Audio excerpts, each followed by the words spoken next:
So one of the things that we talked about was that in the Old Testament, you get this foreshadowing, these shadows, so to speak, of the fulfillment of Jesus. And I've heard it said, perhaps this is a bit limited, but you can find Christ all throughout the Old Testament. How do we find Jesus on the pages of the Old Testament in contexts that are not ours, but at the same time not go on a Jesus word search every time we're looking through the Old Testament? Yeah, I mean, we've already, in previous episodes, we've talked about the fact that Jesus was the fulfillment. Yeah. And he himself says that. So you just can't get around that there's this link between old and new. You see the character of God and the consistency and the working of that out, where he meets us where we are, and then he begins to take us somewhere. You see that in the New Testament, and there's a version of that in the Old Testament as well. There are these very interesting phenomena called theophanies or Christophanies, which is this idea that there's these it's not, I don't know the right word. They're like Marvel Easter eggs. Yeah, it is. They are kind of these Easter egg things where there are these appearances of, is this Jesus, or is this a type of Christ or a type of God? We should do that as an Easter series and call it Easter eggs. Oh gosh. Let's not do that. Yeah, let's not do that.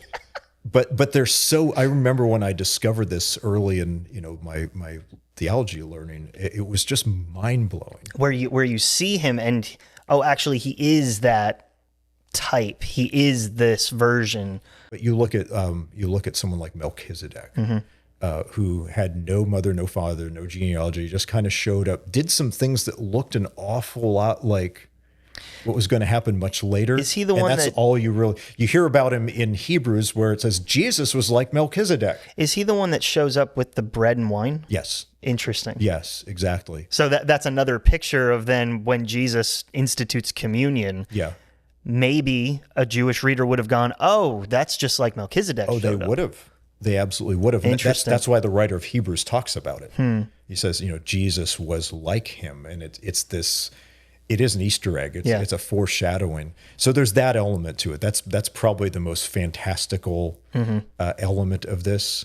But the other thing is there's always this characteristic of redemption.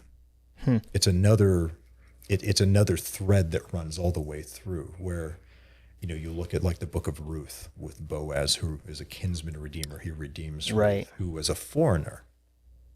She was a Moabite. And so you can draw the thread to what Jesus does when he starts to reach past the Jewish people into the Gentile community, which is a huge scandal. And that entire book is almost this wink and a nod towards the reader of going, do you see this? Because so much of that contextually and culturally would have been scandalous for her to come in, to be welcomed into the family, for him to redeem her, all of the, I mean, we went through this in a series a few months ago, but just the scandal of what that would have done, you can't help but see this is Jesus on display. Yeah, and then she ends up in the lineage of Christ. Right.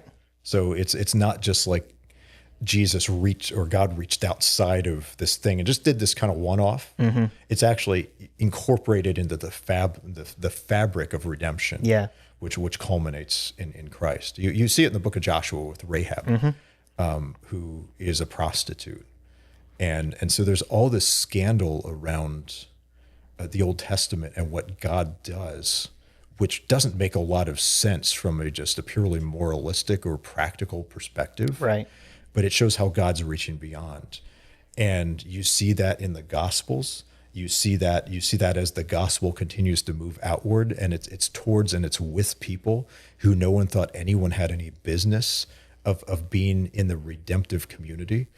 One of the reasons, by the way, that I love the stories of when Jesus calls disciples and they're just like, cool, and off they go. They leave their boats, they leave their fathers, they just go and do it. One of the reasons for that is because the tradesmen in that culture were the second class.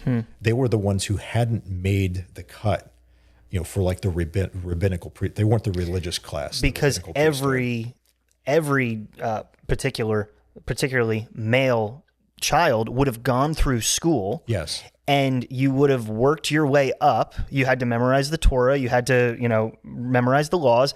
And the special ones were chosen to keep going. Everybody else went and did trades. Yeah. This is kind of like my son's in baseball. This is like, the rec team and the travel team. Exactly. Like, everyone can kind of be on the rec team for a while, but at some point you're not going to you may or may not make the cut for the travel team. So when Peter gets the call and like, hey, come follow me, it's like, boom, instant promotion because it's better than this situation. A rabbi called me. Yes. And you didn't get called by rabbis. In that culture, you had to study under them. You had to memorize their way of teaching.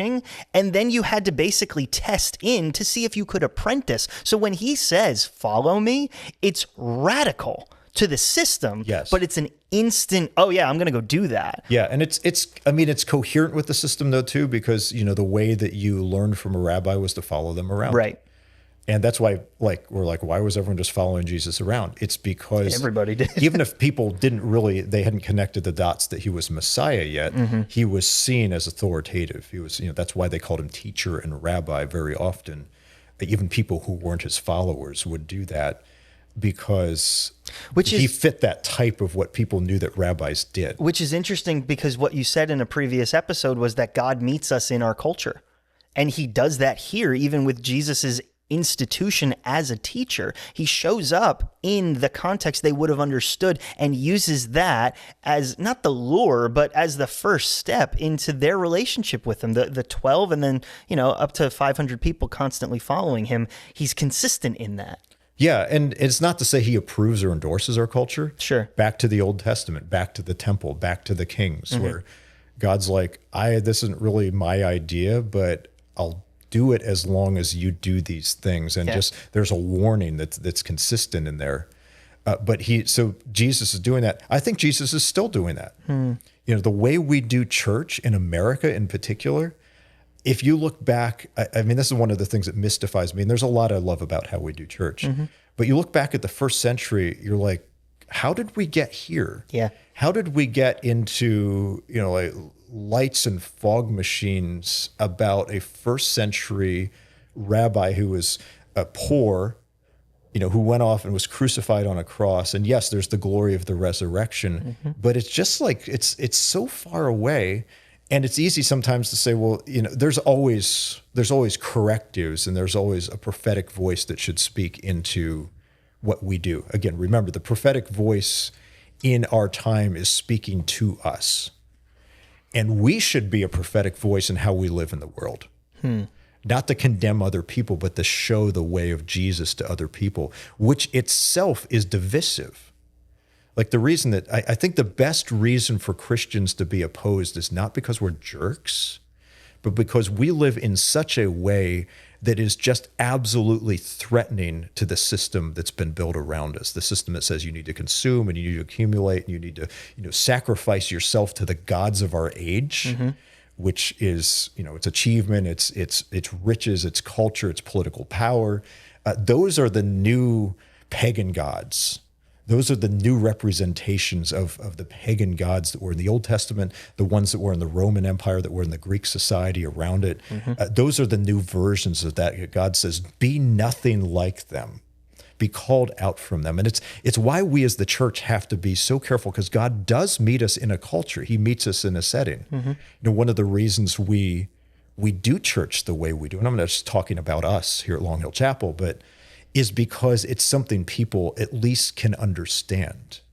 But if that's all we are left with, and this is the people who are coming in, but also the people who are here is just a series of experiences that make us feel good, we've missed the gospel. Yep. We've missed what God is doing. We've missed the fact He said, okay, I'll do it this way, but here's some things you need to be very careful of and you need to be aware of, that if you miss them, I'm not going to be in that. And there's always a way of redemption. There's always a way of turning. That's why the church has survived, even through some incredible abuses. And like you look back in the Middle Ages, for instance, it's pretty awful. And yet still it survives, and still it's remade and it's redeemed.